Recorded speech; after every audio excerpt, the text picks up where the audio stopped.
My name is Brooklyn Bruton, upcoming basketball player and trainer, trying to make it pro, make a living off playing basketball. I hope you guys enjoy listening to my story. This is Black Hoodie Rap.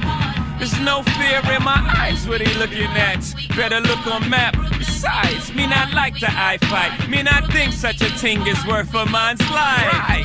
But if a man tests my style, I promise he won't like my reply. Boom, bye-bye like Boujou. I'm crucial, I'm a Brooklyn boy. I may take some getting used to.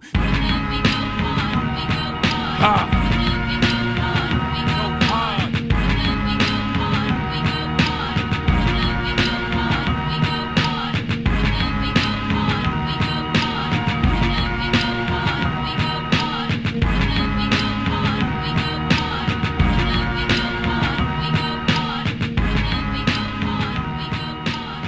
All right, Brooklyn, so man, tell me about yourself, man. Where are you from? And I grew up in Canberra, Canberra ACT, born and raised.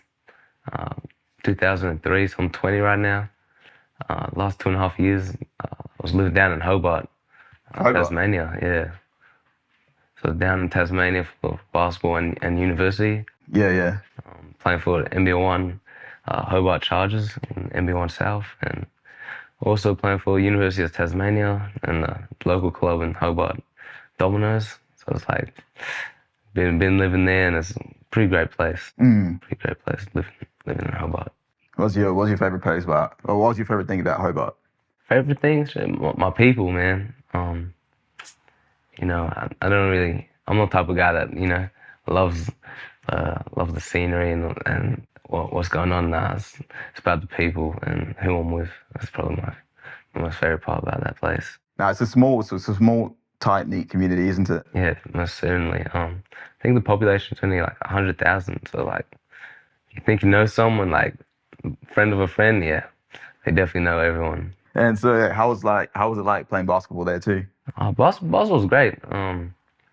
All the people loved it. Not the best facilities, not the best culture around the game, but individually, everyone brought a whole lot to the game, and I felt like it was really good for me going down there and playing.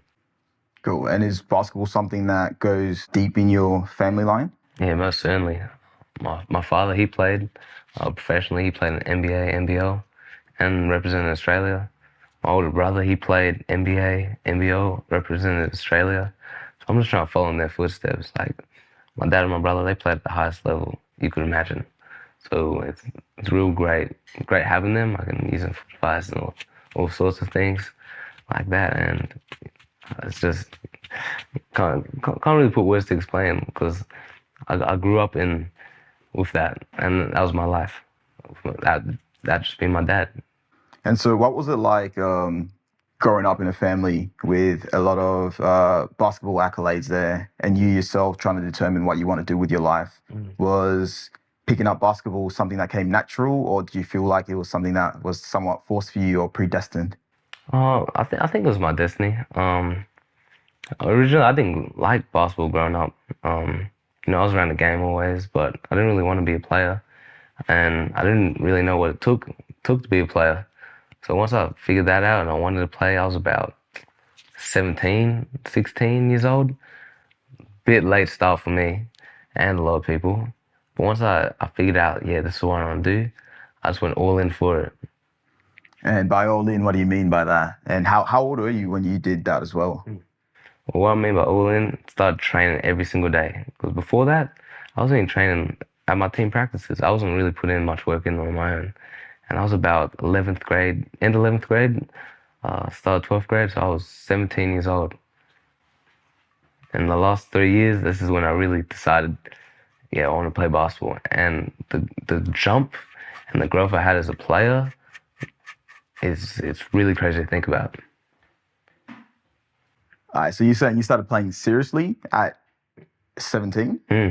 Yeah, so I was always playing, since I could remember, I was always playing basketball. But as soon as I wanted to play serious and I wanted to make a living out of basketball, yeah, when I was 17. Wow, all right, that's crazy, because I thought with your family being that big in basketball, you would have been made to take it seriously at a younger age. I mean, that's what I usually see in the States with a lot of children that come from basketball heavy or sporting heavy families. So that wasn't really the case for you, was it? Or Nah, not really.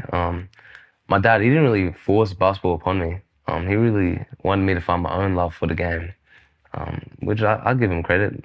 Like sometimes I wish my dad, why didn't you train me earlier? Like, why didn't you train me when I was little? But then you can think about your passion for the game. Would I have the same passion? Would I have the same drive I have now? Would I even, be as good as I am now? Or would I burn out earlier? Because that's one thing I see a lot of times, that people burn out of the sport early, at an early age, because they work too hard when they were little.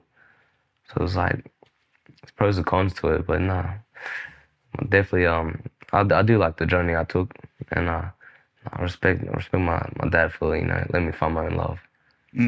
I mean, I do understand what you mean by burnout, because I'm a sprinter, so I've been seeing a lot of like sprinting prodigies, especially in Jamaica, where they come out and they're like 14 years old running 10-3, 10-2, and from all that hype, all the expectations, you start seeing people overtrain. Yep. And from that overtraining, yes, the burnout comes in, poor recovery, and you never hear of the person ever again. So I understand that. And was that something that your parents kind of taught you, or is that something that you had to find out for yourself? I feel like I found that out myself. Cause no, me and my dad, we didn't really talk about, you know. How's about your brother then? So how old is your brother compared to you? So me and my brother, we have 25 year, a little bit, Bruh, a little bit longer. 25-year gap. 26-year gap, yeah. Damn. Yeah, because we got different mothers, so Facts. that explains it a little bit more. I was gonna say. So I think then your journey probably wouldn't have been very similar to his, given the generational gap. Yeah. Not quite. My older brother, he was really good at a really young age, and I wasn't really that good at the same age as him. So it was a bit different, actually. So did you ever train much with him when you were younger, or? Yeah, we trained occasionally. I remember one time I went through the hardest workout of my life on an outdoor court. I think it was Saturday or Sunday morning. My little brother at 8 o'clock, right by our house. Hardest workout ever, and at that time I couldn't do this no more. Like I couldn't even breathe. It was that hard. But looking back, like now I know what it takes. Like that's the type of work you have to be putting in. But with my dad, we shoot around occasionally, every week, because he was busy with his job, because he wasn't in basketball. When I was growing up, he was selling cars, so I wouldn't see my dad too much because he's at the car dealership. But whenever he had time, whenever he had chance, we were definitely in the backyard shooting. We used to play baseball, we used to play football, we used to play all kinds of sports. So I really appreciate my dad for giving his time whenever he had, just to, play some sport with me and my little brother Dante. So you keep saying you appreciate what it takes, you kind of know what it takes. So for people like yourself who have goals like similar to myself as well, who do have an idea of where they want to get to, they're aware of where they are right now and that there's a gap between here and that future destination. What are some of the basic things that you think people require in terms of characteristics, habits, and I would say routine, in order to be able to succeed in whatever goals they set for themselves? So what I preach hard work. I put that number one. That's on top. I preach discipline. I preach doing the right thing. As long as you put in the work every single day and you're doing the right things by your body, eating right, putting on the right, drinking right, like drinking water, like not drinking Coke, like, that's what it takes. And especially for myself as a smaller player, I have to do everything right. I can't make no mistakes if I'm really trying to reach my potential and reach the goals I wanna reach. You have to always do the right thing. And discipline, even when you don't feel like working up early in the morning. Sometimes I don't even feel like waking up 5:30, 6 o'clock, 5 o'clock. I don't feel like waking up. But I feel like the discipline that I have, that's what gets me going. Because if I don't have that, I would never be able to reach my goals. Okay, so you're talking about hard work, discipline, and you sound like every self-help book, bro.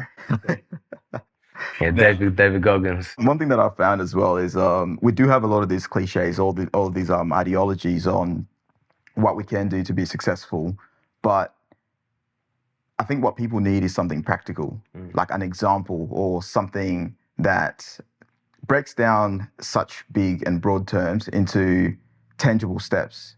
So did you find you had to kind of like define hard work for yourself, define discipline for yourself in all your endeavors? Because from my understanding, especially from my conversation with Kwai, is hard work here is not the same as hard work in the States. Yeah. Especially if you're trying to make bowl, like it's a whole different vibe. So what were some of the things that you had to implement to make sure that you're working hard enough? Yeah, so one of the first things I did was write down my goals. Because a lot of people say they have goals, but until you write them down, they're just dreams at the end of the day. So writing down your goals, short term and long term, also having a routine and a schedule. All right, that's probably the number one thing that helped me is having my schedule that I can see every single day. Living by that schedule, having all my workouts, what I'm doing each day from day to day.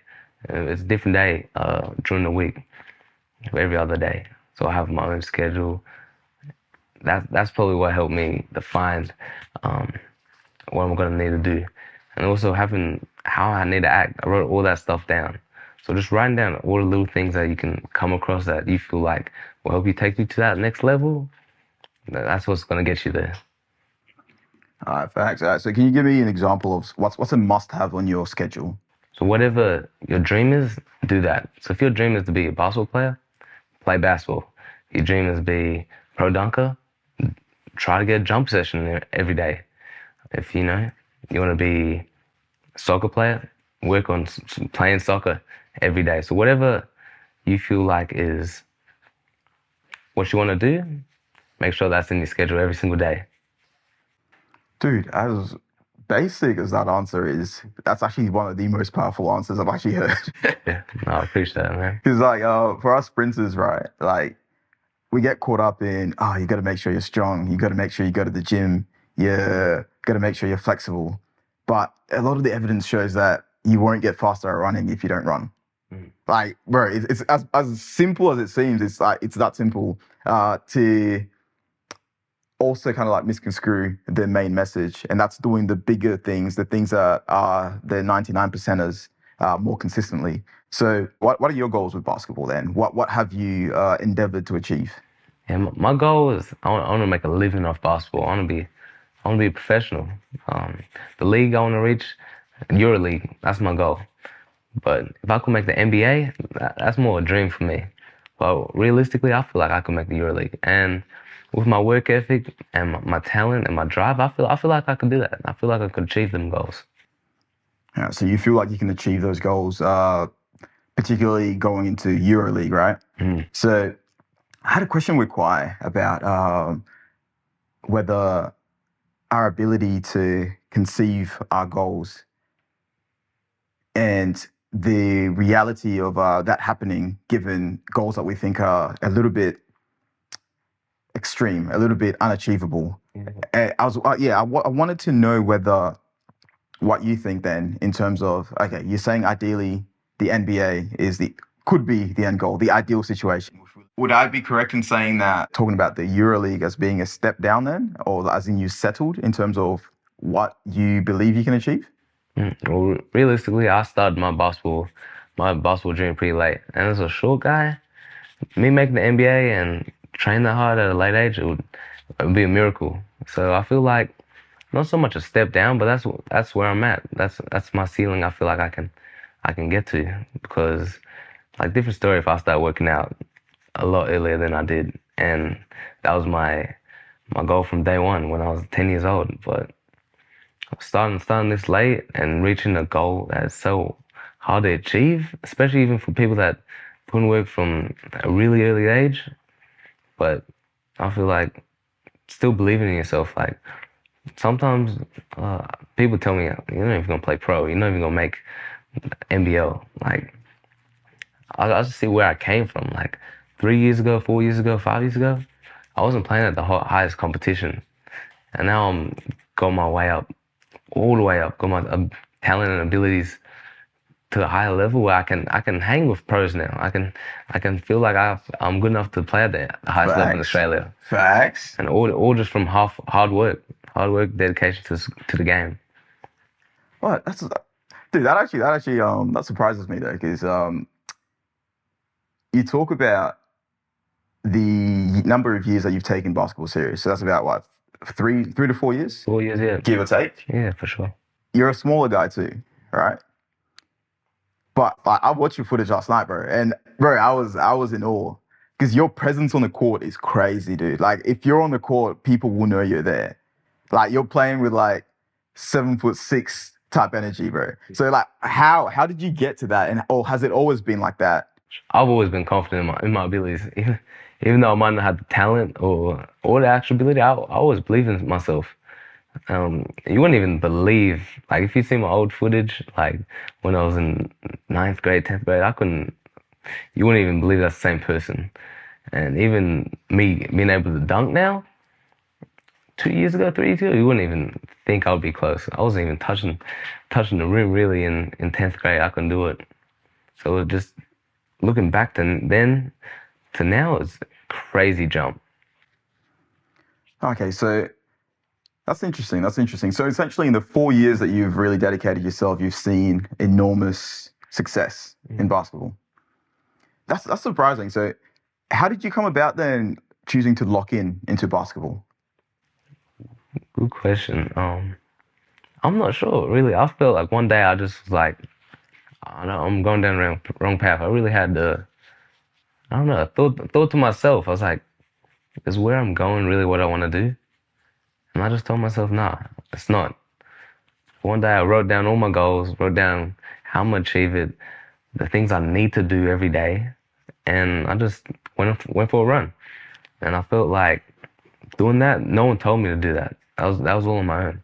So once I started doing stuff that I felt like on my own free will, about wanting to train and stuff like that, I think that's what activated my work ethic. Dude, that's actually deep, man. So did you feel like before you had some type of expectation you had to live up to? Or like you had someone else's agenda that you had to try and meet? Or yeah, what do you mean? How did you go from differentiating, or how did you come to differentiating that you had your own intuition to do it? So what was that force that was kind of playing a part before? Yeah, well, I feel like my father, him being a pro, is like I've heard it so many times. Your dad was such a good player. Your brother was such a good player, and I wasn't at that time. So I feel like that played a part. Like, yeah, I want to fulfill I'll get up to their greatness, fulfill their legacy, finish off my story, and also continue my family's legacy. But one thing further on I found was a real love for the game. So not so much doing it for them, and I feel like that's what took my game to the next level, was finding my own love for the game.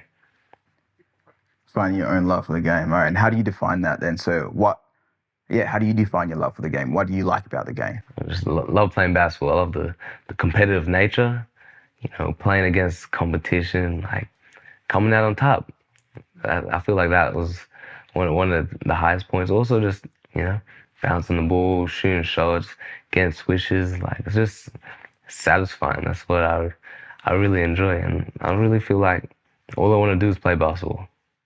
And how does this love kind of like play out for you? Because I know there's always going to be highs and lows, but aside from the typical highlights, so getting a dunk, winning a game, is there anything deeper? Is there anything deeper connected to you and the game that actually keeps you going every day? I feel like winning. Like I'm a winner, and I feel like I just want to. Hey, bro, I'll give it to you, bro. I'll give it to you, bro. Winning. Yeah. I facts. So are you a must-win mentality kind of guy? I think my will to win is a lot greater than others. Like that pushing that extra little bit to win the game, or scrimmage, or practice, or 1v1, or just my competitive nature. I just feel like a little bit like my idol, Kobe Bryant, just has to beat my opponent. So you're saying you're on that Mamba mentality. Oh yeah, for sure. Kobe Bryant is one of my inspirations, one of my favorite players, and not so much just what he did on the court. Like, I love his play style and all that, but it's off the court. I kind of adopted his mentality. Waking up earlier before the competition. Putting in extra hours when everyone else is sleeping or everyone's trying to rest on the weekend. I'm working out every single day. All right, so let me give you honest here. How many hours you practice a week? To break it down, I'm training around 5 hours a day, about Monday, Friday, and then Saturday, Sunday, I'm training around 3 hours. Dang. So, what's that? 5, 10, 15, 20, 25. Like 31 hours a week. Wait, is that over 7 days, you're saying? Yeah, over 7 days. Wait, you don't take rest days? No. That's no crazy, rest bro. days, That's the thing about Kobe that I learned about, like, from what I heard, is like he's training 3 to 4 times a day, sleeping some ridiculous hours. Yeah. And boy, I've been tried that. Nah, I'm not built like that at all, bro. Because I couldn't understand. I mean, I was mixing my attempt with like my academics, work, and all other business endeavors. But still, man, like, have you so you're saying you train 5 hours a day, Monday to Friday, right? Well, not just purely basketball. So it's like, Okay, what I call training, gym. I can count that for my training. Track work, that's my training too. Shooting shots, not always working out hard. So just getting jump shots up. I'm playing one-on-one, scrimmage, watching film. I'm training my brain. It's not just physical training. It's about, training your mental game as well. And I feel like it's about, not always training hard. That's one thing. People stay in the gym for like 5 hours straight, not doing much. Short, sharp, and have intention with every workout you do. Everything's with a purpose. Once you find that, that's what excels you. That's what pushes you past where you're at and gets you to reach new goals, new heights. See, I'm happy you said like not always training hard, because I mean that's the first mistake I made when I started track, bro. Like, I was going as hard as possible, and I didn't know anything about recovery. So this was like 2 years ago, bro. I was literally walking with like a disabled leg for about a good portion of the season. So probably about 50% of the first season, and I had that mentality of, you put in the work, everything should accumulate. But we learned this thing that we actually get the results of our work when we do rest. But so what I'm taking here is like on the days that you do train light, you're saying you don't shoot too hard, you don't go in too heavy. So are you doing like more so like technique refinement work, or is it something like is it something to complement your game, or is it how do you go about it? How do you approach that? Yeah, so I do a lot of technique work, especially when I'm starting out. Wasn't that good. Most of my trainings were just skill based. Once I felt like, yeah, my skills are good level, now I'm adding in the more competition aspect, more playing. But on my off days, I'm doing recovery.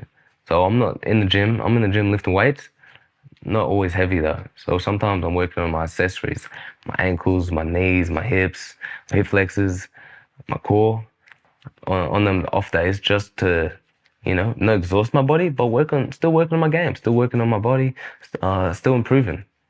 Yeah. Do you feel as a smaller player, you're a little bit more inclined to have, well, not inclined, but forced to have better technique, to be polished compared to your other taller, bigger competitors, to make up for that difference in height? Oh yeah, most definitely. Being a short player, I don't have any excuses to not work on my game, as well as not have an excuse. So just say, a bigger player hits a shot on me. People saying, oh, he's short, he can't play defense. If a taller guy hits the same shot, oh, lucky shot, good shot. So it's like I'm held to a different expectation to others, where I have to, nearly be perfect. I can't make mistakes that my taller opponents may make. I can't have the same mistakes. So if it's, hitting the open jump shot, I have to hit that. If it's a taller player, they have a little bit less liability for that. Or, making the right play. I always have to make the right play. Or being a great communicator. I can't have any faults because I'm such a small player. Have you seen that footage of I think Zion Williams playing high school, and then they put some real short kid against him? Yeah, I've seen that. Right. Like, what would be your take in that situation? What would you do if you were in that situation? Compete, you know? It's either get killed or be the killer. So that one, it's dog on dog eat world, you know? If you just sit down and let the big guy bully you, can't do that. So you gotta stand up for yourself. You gotta act like, you know, you use Zion's height. That's how you have to play it. No, you have to act like it. So he's big, you just as big. Now, I want to ask you, what do you think are your best qualities as a player? So technique-wise, character-wise, and abilities. For sure. I feel like my best attribute, probably my shooting at the moment. I spent all off season just working on my jump shot. So I know that's going to be my key to success as a small player, being able to shoot, not just on the 3-point line from deep, shooting in the mid-range, shooting close fadeaways. I feel like that's my most important skill, and that's the skill I feel like I really developed the most in my game. And as an attribute, I think being a good leader. You know, people look on me. I'm gonna let you preach. I'm gonna let you preach, bro. I'm gonna let you preach. Go. Yeah, my teammates, they look at me for whenever something's going wrong. They look at me. So I feel like, you know, in a huddle, in a timeout, I got to be the one to communicate. And if my team is feeling down or, you know, bad play, I got to be the one to pick them up. Oh, facts. All right. So, because I like leadership, right? That's something that I've dabbled in over the years. So, but I can openly say I've been crap at it, right? Because I live very isolated. I'm fairly introverted. Yeah. I do like my own company. And so the way I look at my life is, bro, I try to make myself a machine every day, bro. So I got process on process on process to make me better than what I was the day before, right? But that doesn't always translate to other people. Bro, it's tough, man. I think if people knew me, they'll probably think I hate myself, bro. Because like I'm brutal with myself, you know? So how do you go about becoming a better leader then in a situation that's very dynamic as well? Because I know on the court, not everyone's the same. And this is what I struggle with, bro. Like 100%, bro. I struggle with kind of being mostly caring about it enough to look into other people's perspectives. Because usually I'm like, you know, I'm a lone wolf, bro. Like, but now, yeah. So now I understand that when I do have to lead, I've got to account for that. How have you done that? Yeah, well, not gonna lie, I'm pretty introverted myself. I like to keep to my own. I don't really like, you know, being the biggest guy in the crowd. But on the court, you gotta be a different animal, a different beast. You gotta leave that introverted, all that stuff behind. You gotta leave that behind. Playing basketball it's really dynamic leadership. You have play with all different types of players, and each player they like to be led in a different way. Some players you gotta be like, hey man, you know what are you doing? Like, come on, like I know this ain't you. And other players you gotta be more encouraging. Like, hey, next shot's going in. Like, I believe in you. And then also from your coach, like my position, being a point guard, I got to be a coach on the floor. So whatever he wants the team to do, I got to really direct the team. So it's like all different sorts of things to take into account being leader on the basketball court. I see what you mean. And have you found people that are difficult to work with? That you haven't wanted to work with, but had to force yourself to kind of adapt to them? Yeah, most definitely. Like, you, my teammates, so naturally talented, they have to be on the court, but not always the best teammates. So you got to find the balance of, you know, keeping that type of teammate because they're useful part for the team. If you don't have them, their natural talent, the team doesn't work. But putting them in a position where they can understand you and really listen to you, I think that's the key, where they understand, like, hey, it's not just about me. And I feel like that's my job to bring that out of them. Oh, that's your job to bring it out of them, type thing. Now, where do you cross that line between you telling someone what to do and making them see their potential? Because that's what I've found in terms of when I'm in a leadership position and I can see that someone has potential and I can see that would benefit them so much. but they somewhat don't see it themselves or don't want to be told they have that potential within themselves, but you know it's essential in order for the team to be successful for this person to exhibit these qualities. How do you go about bringing out that type of conversation? I'll say more so giving them advice. So it's like, not always on the court, but off the court too, building relationships. So off the court, going out to lunch, telling them like, yo, I think you can do it. That really sinks into them more than, on the court. Hey man, you're the top player, this and that. And also bonding and helping them grow off the court. So, training your friends up, getting training sessions together, getting that extra bit of work in, making them, I really do have the ability to do this. So you're talking about basically empowering them to believe in themselves. Damn, that's deep, bro. Far. Actually, I need to take notes on that one because it is something that I have also adopted. Yeah. But I had to kind of dig deep as well and realize that in order for me to be a leader of other people, I've got to be able to lead myself first, and that's also me being able to understand who am I in terms of as a player, as a person, to then be able to steward people in ways that I know firstly work for me, but then also be able to modify my approach so that it meets their characteristics too.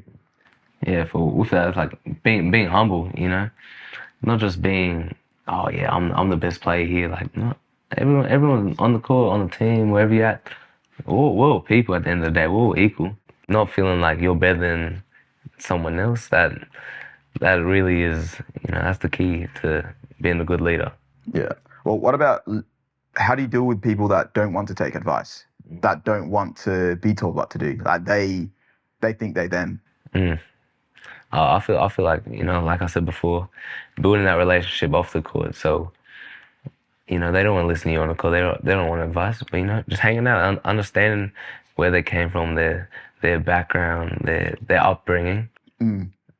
Hey, this guy's a bit different. That's okay. So they might not react in the same way that someone else might, or they might not take, input the same way as someone else. So you're saying it's essentially like a holistic approach in terms of trying to not only be an influence on the court, but also be part of the person's full development. So personal development, professional development, and creating like a culture, like a community.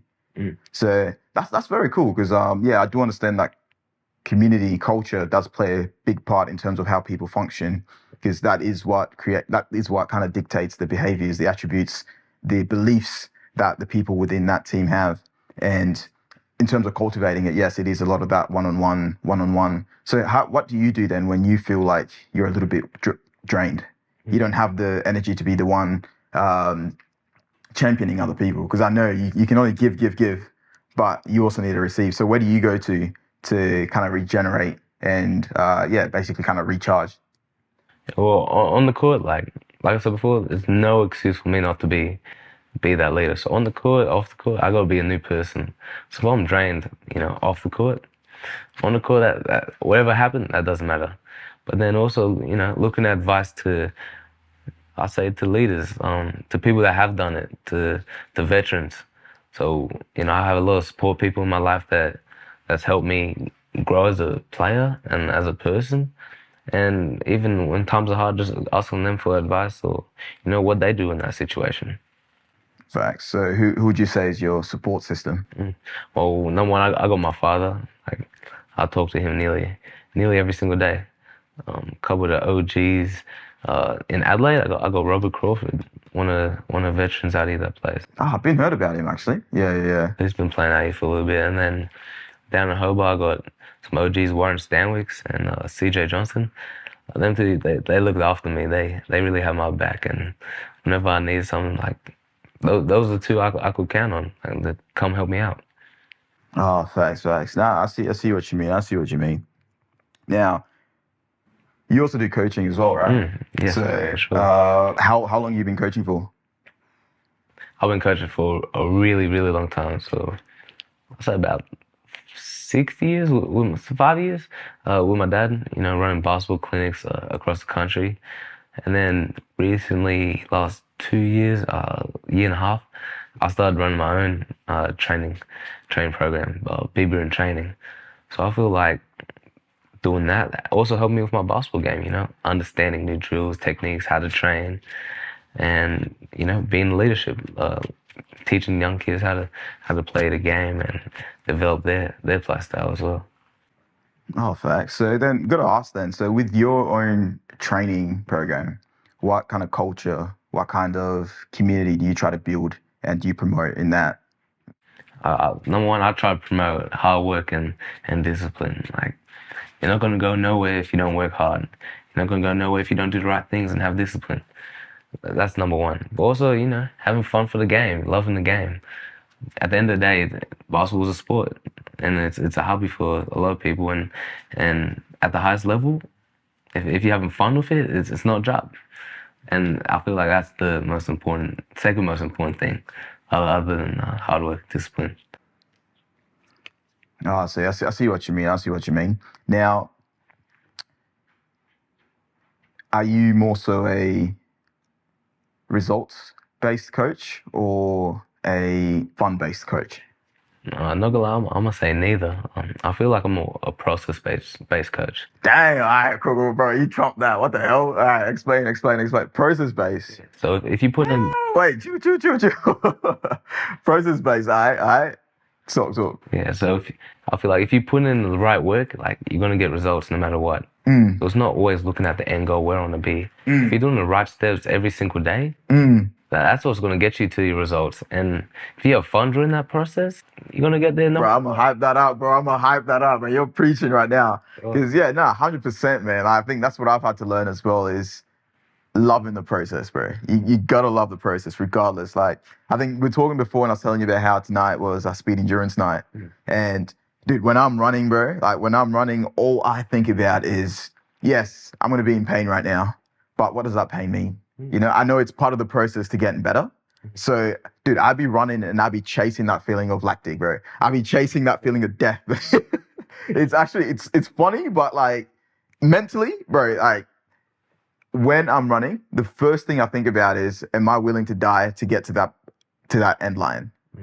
As hilarious as that sounds, bro, that's literally what goes through my brain. But then I've learned to love that process then of chasing that feeling of difficulty, chasing the resistance. So I must say that's pretty cool. Now, how do you go about teaching the importance of process to people who don't want to follow the process? Nah, I feel like that's a real thing. Doing things you don't want to do, doing things that are hard. Like I think some podcasts I heard it was like doing things you don't want to do, that entices a good feeling in your brain. One thing with me is one thing I really hate, I never want to do, but like I force myself to do it because, you know, Kawhi, my boy, cold tub. I don't want to get in there. I'm the same, bro. I'm not a fan. Hell, I'm too pretty for that, bro. Not a fan. I'm way too pretty for that, bro. What? Yeah. But, you know, I just told myself, like, I gotta do it. So, first time, not gonna lie, I was a bit of a sucker. Dunk my head in. So I told myself, I'm gonna just get in 3 times. Wait. Chill. You dunk your head in the cold tub? My whole body basically done inside. And I told myself I'm gonna do it 3 times. I did it 3 times. Yeah. And then the next 2 times, I'm like, I'm gonna just work my way in it. Quiet, straight in. Can't do it. But I still do my time. I ended up 10 minutes in like 8-degree water, and we're hopping the hot tub after, and that's the best feeling, you know. I did something that I didn't want to do, and then you get rewarded. I felt good in the hot tub, you know, and my body thanked me, doing cold hot therapy. Facts. Now you sound like you're someone with good willpower, right? So, but then being human as well, I understand that there are certain things that you want to work on as a player right now to get you to where you want to get to. Now, what would you say are your skills or attributes that are in that process of making you him? My discipline. I feel like I do a lot of things that a lot of people don't want to do, or, you know, don't have the time and energy and the sacrifice to put all your effort into that, I feel like I given up a lot of things to, chase my dreams, try to be a basketball player. Do you still think that your discipline needs to be improved in order to get to where you want to get to? Or is it where it should be already? No, I feel like if I improve it anymore, I'm gonna be a military drill sergeant. All right, so you got discipline very much in check then. For sure, I think I have the correct amount. All right, I figured it out. Yeah. Then what skill or what attribute do you still think you need to develop now? So something that you don't have, or something that you're not reaching the performance standards of to get to where you want to get to. I feel one thing, probably like silencing the haters. Like one thing, if I have a hater, I'll try to go out and prove like, hey, that's not true. Instead of, keep playing my own game, like doing things that I need to do on the court. So one thing is, blocking out the haters and keeping, my head straight on what I needed to accomplish. Oh, dude, I must imagine, but with the way you play, you must have quite a few haters, hey? Oh, yeah, for sure. Yeah, most definitely. Most definitely. Yeah. And so what's your best method for silencing the haters then? I think my best method is locking in. It's like kind of hard to explain. Like you just get into a mode where it's like, we'll call it flow state. You're just you're making plays. You're not really thinking. You're just playing. Yeah. So all the outside distractions, you're not hearing it because you're just locked in. So you're vibing the game basically. Like all the viewers in there. You're not thinking. You're just playing and making the right reads, making the right plays. It's interesting you say that because that's what I practice in terms of meditation and how I deal with like the overstimulation of nerves when I go to the start line. I try to do, we call it mindfulness meditation, where all I focus on is where I am, what I can feel, my breath, and that I zone everything out. And I try to it's so funny, but I try to channel this energy of like a bull. I'm about to be like launched out, trying to fight this matador, right? So in that process then, that tranquil situation, how do you still find yourself to be energetic? Because that's what I struggle with. When I would find myself that kind of that locked in, it's like I wouldn't really pay attention to anything that's going on, but then also I kind of lose some level of energy, some level of excitement. And so usually the gun would go off and I find, oh crap, like I've been lost, type thing. I feel like same as sprinting. And during a race, you don't really think about much else. You just, you're locked in, getting to the finish line. So in basketball, it's like having your own flow state. I feel like everyone's flow state is a bit different, and that's just my personal opinion. Some people's flow state might be, hey, I'm not passing this, I'm just getting buckets. Or someone else's flow state is like, I'm making the right play every single time. And you can think, LeBron mentality or Kobe Bryant, Michael Jordan mentality. Two different flow states that these two different types of players have. But, that's a personal thing. They're their characteristics. So you're saying you got to basically then customize your flow state to the activity that you do and to you as a person.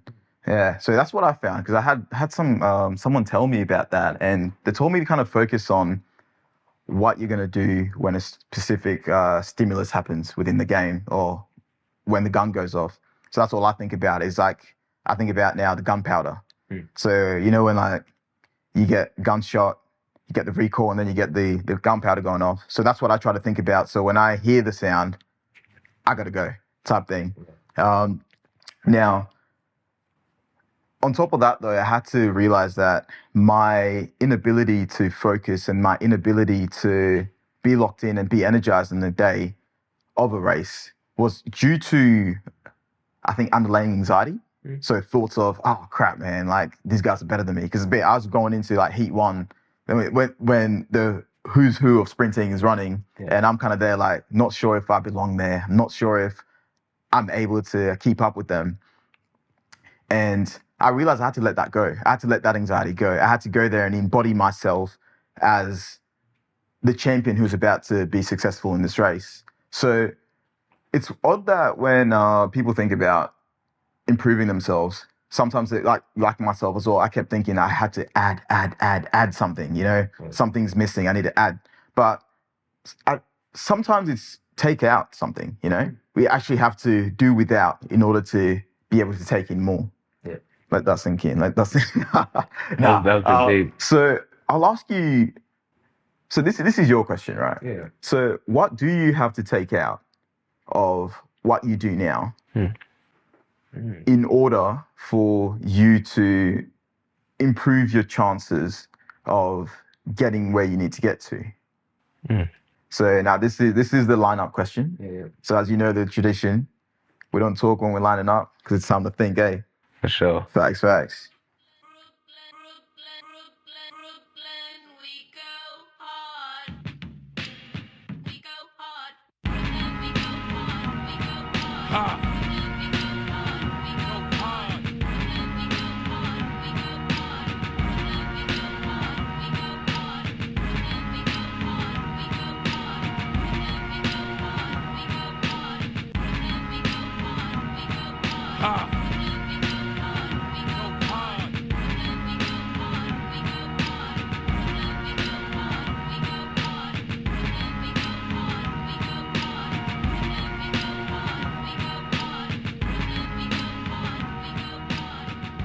This has been Brooklyn, and we'll see you till the next cut. Yes, sir. Peace.